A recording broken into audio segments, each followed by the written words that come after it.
हल्की रोशनी में एक छोटे से गांव का सन्नाटा इतना गहरा था कि एक पत्ते के गिरने की आवाज भी सुनाई दे रही थी। गांव के बाहर एक पुराना खंडहर था जिसे लोग रूहों का घर कहते थे।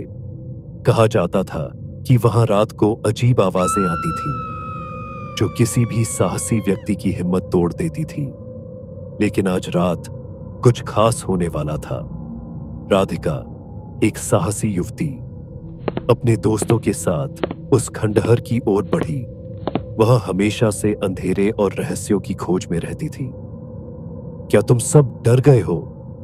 उसने हंसते हुए पूछा। उसके दोस्तों ने एक दूसरे को देखा, लेकिन उनके चेहरों पर डर साफ झलक रहा था। तभी अचानक खंडहर के दरवाजे पर एक तेज दस्तक सुनाई दी। सब चौंक गए। क्या वह कोई आत्मा थी? चलो देखते हैं, राधिका ने कहा। उसके मन में एक साहसिकता थी, लेकिन उसका दिल तेजी से धड़क रहा था। जब वे सब खंडहर के अंदर पहुंचे तो अंधेरा इतना घना था कि कुछ भी देख पाना मुश्किल था। अचानक एक ठंडी हवा का झोंका आया और सभी का दिल तेजी से धड़कने लगा। राधिका ने अपनी टॉर्च जलाई और देखा कि दीवारों पर पुरानी चित्रकारी थी जिसमें कई दर्दनाक आत्माएं थीं। उसकी आंखों में अजीब सा डर झलकने लगा। यहां कोई है, उसने धीरे से कहा। उसके दोस्तों ने उसके चारों ओर देखा, लेकिन कुछ भी नहीं था। तभी अचानक उन्हें एक और दस्तक सुनाई दी जो अब और भी करीब आ रही थी। यहां से भागो, राधिका के दोस्त चिल्लाए, लेकिन वह वहीं खड़ी रही। नहीं, मैं जानना चाहती हूं कि ये आत्माएं किसका इंतजार कर रही हैं। फिर अचानक एक हल्की सी आवाज आई, मुझे मुक्त करो। यह आवाज इतना दर्दनाक था कि सबको पसीना आ गया। राधिका ने टॉर्च की रोशनी उस दिशा में की, लेकिन वहां कुछ भी नहीं था, केवल सन्नाटा और घना अंधेरा। क्या तुमने सुना? एक दोस्त ने कहा, लेकिन राधिका की आंखें दीवारों पर लगी चित्रों की ओर थी। चित्रों में उन आत्माओं के चेहरे ऐसे थे जैसे वे किसी दर्दनाक क्षण को जी रही हो। तभी उसने देखा कि एक चित्र में एक आत्मा उसे देख रही थी और उसके होंठ हिल रहे थे। मुझे मदद चाहिए। क्या? राधिका ने चौंक कर कहा। यह सब क्या है? लेकिन इससे पहले कि वह और कुछ कहती, अचानक खंडहर के दरवाजे बंद हो गए और एक अंधेरा साया उसके सामने आ गया। तुमने यहां आकर एक बड़ी गलती की है, अंधेरे साये ने कहा, और राधिका के दोस्तों की चीखें गूंज उठी। सभी ने डर के मारे आंखें बंद कर ली। क्या यह उनकी अंत की शुरुआत थी? जैसे ही खंडहर के दरवाजे अचानक बंद हुए, राधिका और उसके दोस्तों ने एक दूसरे को डरावनी निगाहों से देखा। चारों ओर सन्नाटा था, लेकिन एक अजीब सी हवा की लहर उनके शरीरों को सहला रही थी। राधिका का दिल तेजी से धड़क रहा था। हम यहां से निकलना होगा, उसने कहा, लेकिन दरवाजे की ओर बढ़ते ही उसे एहसास हुआ कि दरवाजा अब खुल नहीं रहा था। क्या हमें सच में यहां आना चाहिए था? उसके दोस्त मोहन ने कांपती आवाज में पूछा। राधिका ने गहरी सांस ली। हमें शांत रहना होगा, शायद हमें कुछ सुराग मिलेगा कि हम यहां क्यों आए हैं। सभी ने अपने फोन की टॉर्च जलाई और चारों ओर देखने लगे। दीवारों पर उन दर्दनाक आत्माओं की चित्रकारी और भी डरावनी लग रही थी। अचानक एक चीख सुनाई दी। यह राधिका के दोस्तों में से किसी की थी। क्या हुआ? राधिका ने डरते हुए पूछा। वहां दीवार पर, उसकी दोस्त सिया ने चिल्लाकर कहा। सभी ने देखा कि दीवार पर एक खौफनाक छाया उभर रही थी, जैसे कोई आत्मा वहां प्रकट हो रही हो। राधिका ने धैर्य से कहा, यह बस हमारी आंखों का धोखा है। फिर भी सिया और मोहन ने हिम्मत जुटाकर उस चित्र की ओर बढ़ने का फैसला किया।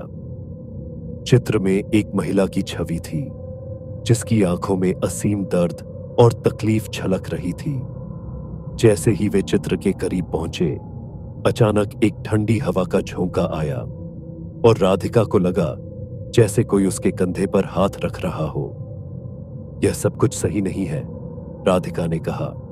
हमें यहां से निकलना होगा। लेकिन तभी दीवार में एक दरार बन गई और अंदर से एक दर्द भरी आवाज आई, मुझे मुक्त करो। राधिका ने घबराकर कहा, यह आवाज किसकी है? मोहन ने कसम खाई, हमें यहां से भागना चाहिए। लेकिन राधिका की जिज्ञासा उसे रोक रही थी। हमें जानना चाहिए कि ये आत्माएं क्यों दुखी हैं। शायद हम उनकी मदद कर सकते हैं। उन्होंने उस दरार को ध्यान से देखा। वह किसी गुप्त कमरे की ओर जा रही थी। चलो देखते हैं, राधिका ने कहा और सबने उसकी बात मान ली। दरार के माध्यम से प्रवेश करते हुए उन्होंने एक छोटा सा अंधेरा कमरा देखा। वहां एक पुरानी अलमारी थी जो धूल में ढकी हुई थी। राधिका ने अलमारी का दरवाजा खोला और उसमें कई पुरानी किताबें और पन्ने पाए। एक किताब का नाम था आत्माओं की पुकार। जैसे ही उसने किताब खोली, उसके पन्ने अपने आप पलटने लगे। यहां लिखा है, राधिका ने पढ़ा, जो भी आत्माएं इस खंडहर में बसी हैं, वे किसी न किसी वजह से दुखी हैं। उन्हें शांति की आवश्यकता है। क्या ये वही आत्माएं हैं जो हमें यहां खींच लाईं? सिया ने पूछा। हमें पता करना होगा कि उनकी समस्या क्या है। राधिका ने किताब को ध्यान से पढ़ा और अचानक उसे एक नाम दिखाई दिया, कुसुम। कुसुम, राधिका ने कहा। यहां लिखा है कि कुसुम एक युवा महिला थी जिसने अपने प्रेमी को खो दिया था और उसकी आत्मा यहां भटक रही है। उसे अपनी प्रेम कहानी पूरी नहीं करने दी गई। सभी ने सन्नाटे में उस दर्दनाक कहानी को सुना। राधिका ने आगे पढ़ा, अगर कुसुम की आत्मा को शांति नहीं मिली तो यह खंडहर हमेशा आत्माओं का घर बना रहेगा। हमें उसे मुक्त करना होगा, मोहन ने कहा। लेकिन कैसे? कुसुम के प्रेमी का नाम क्या था? सिया ने पूछा। राधिका ने किताब में देखा, उसे गोपाल कहा जाता था। शायद हमें गोपाल की आत्मा को यहां बुलाना होगा। क्या हम वास्तव में यह कर सकते हैं? सिया ने डरते हुए पूछा। हमें कोशिश करनी होगी, राधिका ने कहा। उन्होंने एक सर्कल बनाया और हाथ पकड़कर कुसुम और गोपाल की आत्माओं को पुकारने का प्रयास किया। कुसुम, गोपाल, यदि आप यहां हैं तो कृपया हमें अपनी कहानी बताएं, उन्होंने एक साथ कहा। अचानक कमरे में एक ठंडी हवा का झोंका आया और कमरे की रोशनी झपकी। कमरे में एक हल्का प्रकाश उत्पन्न हुआ और कुसुम की छवि उभरने लगी। कृपया मेरी मदद करें, उसने कहा। मुझे मेरे प्रेमी के पास जाने दो। लेकिन तभी सब कुछ अचानक बदल गया। प्रकाश फीका पड़ने लगा और एक डरावनी चीख सुनाई दी। राधिका ने देखा कि कुसुम की आत्मा संकट में थी। नहीं, मुझे मत रोको, वह चीख पड़ी। यह सब क्या हो रहा है? मोहन ने चिल्लाया।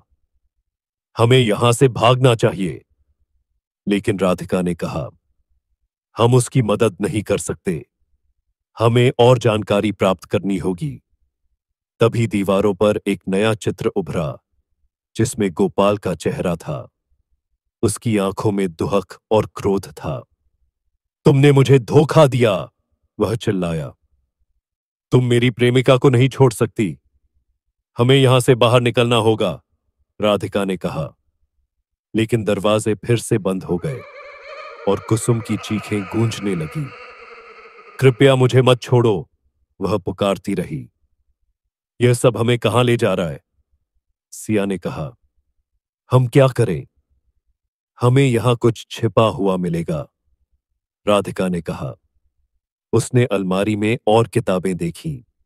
एक किताब में लिखा था, जो आत्माएं कभी एक दूसरे से अलग नहीं हुई, वे एक साथ नहीं रह सकती। तो इसका मतलब है कि हमें कुसुम और गोपाल को एक साथ लाना होगा, मोहन ने कहा। लेकिन कैसे? तभी कुसुम की आत्मा फिर से प्रकट हुई। कृपया मुझे गोपाल के पास जाने दो, उसने कहा। राधिका ने अपनी आंखों में आंसू भरकर कहा, हम तुम्हारी मदद करेंगे, लेकिन हमें तुम्हारे प्रेम को साबित करना होगा, सिया ने कहा। क्या तुम्हें अपना प्रेम पत्र मिल सकता है? हाँ, मैं जानती हूं, कुसुम ने कहा। मेरे प्रेम पत्र खंडहर के पीछे एक गुफा में छिपे हैं। लेकिन तभी अंधेरा बढ़ने लगा। तुम्हें जल्दी करना होगा। कुसुम की आवाज तेज हो गई। हमारी योजना है, राधिका ने कहा। हमें उस गुफा की ओर जाना होगा। सभी ने एक बार फिर हिम्मत जुटाई और खंडहर से बाहर निकलने का प्रयास किया। वे बाहर निकले, लेकिन एक अंधेरे जंगल ने उन्हें घेर लिया। जंगल में हर ओर अजीब सी आवाजें थीं। राधिका ने अपने दोस्तों से कहा, हमें एक साथ रहना होगा। जंगल के बीच में उन्हें गुफा मिली। वह गुफा गहरी और डरावनी थी। सभी ने एक दूसरे का हाथ थाम लिया और धीरे धीरे अंदर बढ़ने लगे। अंदर जाने पर उन्हें अंधेरा और सन्नाटा महसूस हुआ। जैसे ही वे गुफा के अंदर गए, उन्हें वहां कई पुरानी चीजें मिली। टुकड़े टुकड़े कागज और बिखरे हुए प्रेम पत्र। लेकिन उन पत्रों में कुछ खास था। जैसे ही राधिका ने एक पत्र को पढ़ा, उसे पता चला कि यह कुसुम का था। यहां लिखा है कि गोपाल ने उसे छोड़ दिया था क्योंकि वह उसके परिवार के खिलाफ था।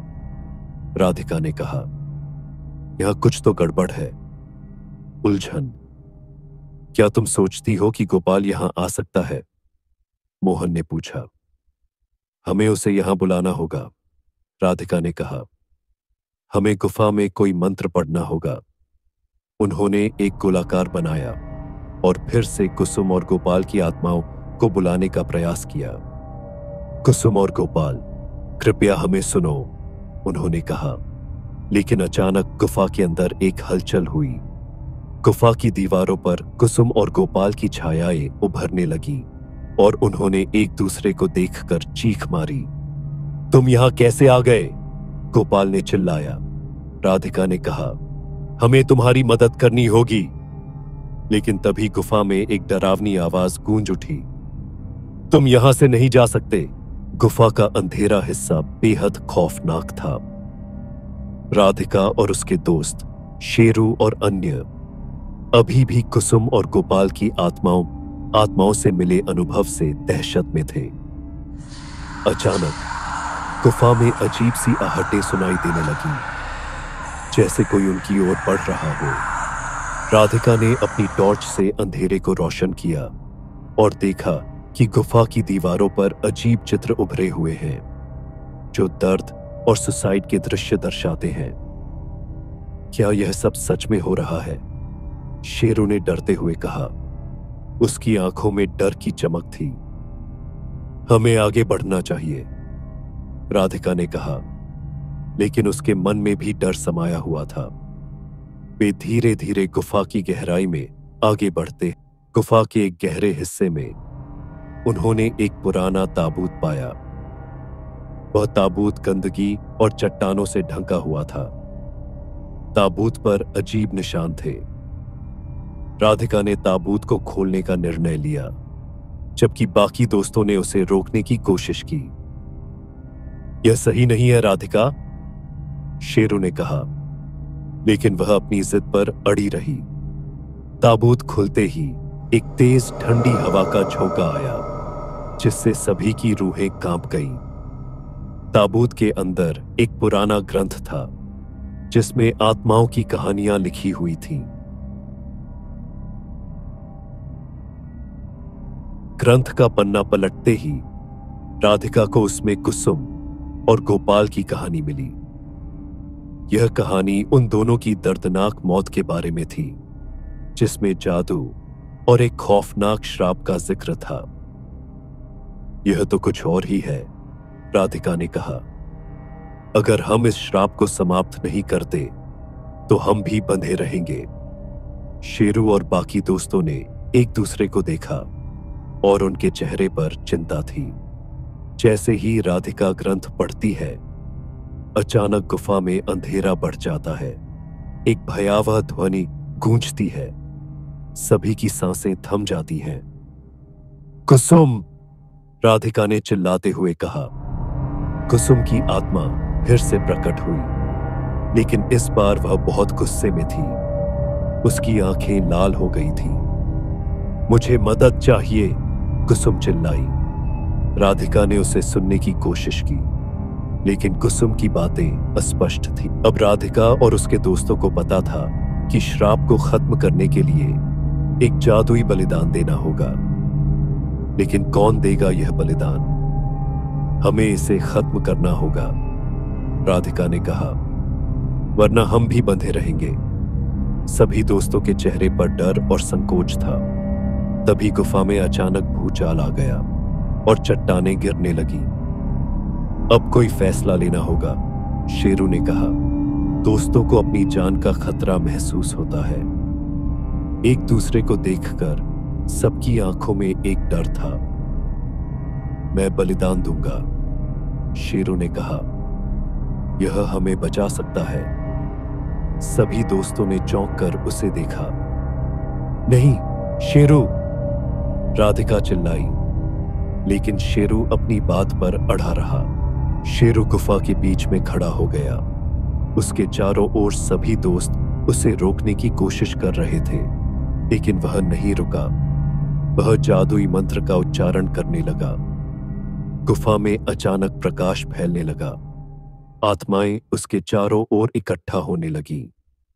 शेरू, राधिका ने उसे पुकारा, लेकिन उसका बलिदान हो चुका था। गुफा की दीवारें चमकने लगी और आत्माओं का श्राप खत्म हो गया। सभी दोस्त राहत की सांस लेते हैं, लेकिन शेरू की यादें उनके दिलों में बस गई। हमने उसे खो दिया, राधिका ने कहा, आंसू बहाते हुए। गुफा का दरवाजा खुला और बाहर की रोशनी आ गई। बाहर निकलने के बाद राधिका ने अपने फोन पर एक संदेश देखा, मैं वापस आऊंगा। उसके चेहरे पर डर और चिंताएं थीं। सभी दोस्त समझ गए कि यह मामला अभी खत्म नहीं हुआ है। हमें और तैयार रहना होगा, राधिका ने कहा, क्योंकि शेरू की आत्मा की कहानी यहीं खत्म नहीं हुई है।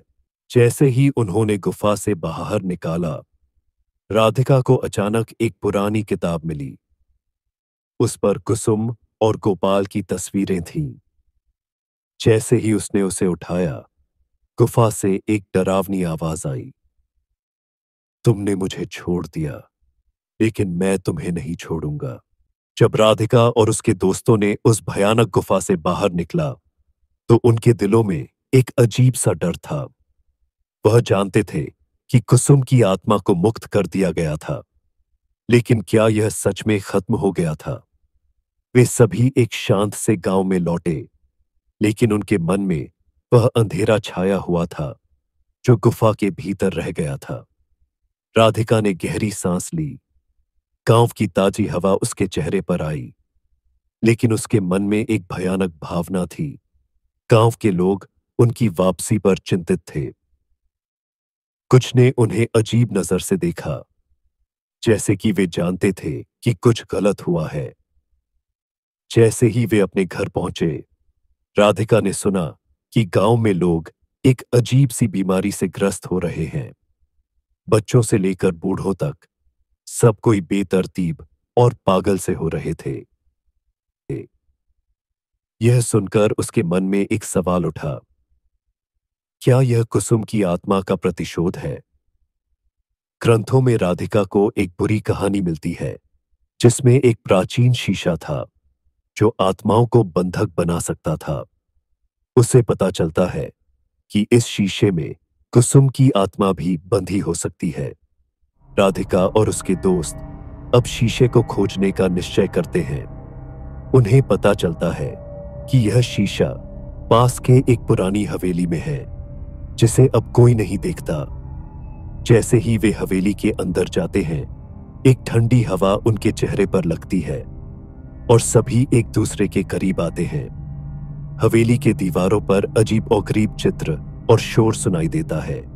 जैसे ही वे आगे बढ़ते हैं, उन्हें अचानक एक ठंडी और भयानक आवाज सुनाई देती है। वह कुसुम की आत्मा थी जो उन्हें रोकने की कोशिश कर रही थी। राधिका शीशे की ओर बढ़ती है जो एक कमरे में रखा होता है।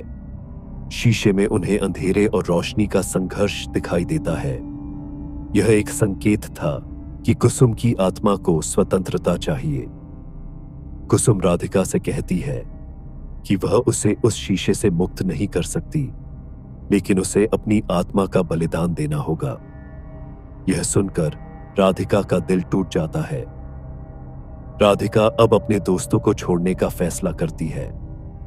उसे यह तय करना होगा कि वह कुसुम की आत्मा को मुक्त करने के लिए अपनी जान को खतरे में डालेगी या नहीं। राधिका कुसुम के सामने खड़ी होती है और वह अपने बलिदान को स्वीकार करती है। जैसे ही वह शीशे के सामने खड़ी होती है, हवेली में तेज रोशनी होती है। जब राधिका बलिदान देती है तो अचानक से सब कुछ शांत हो जाता है।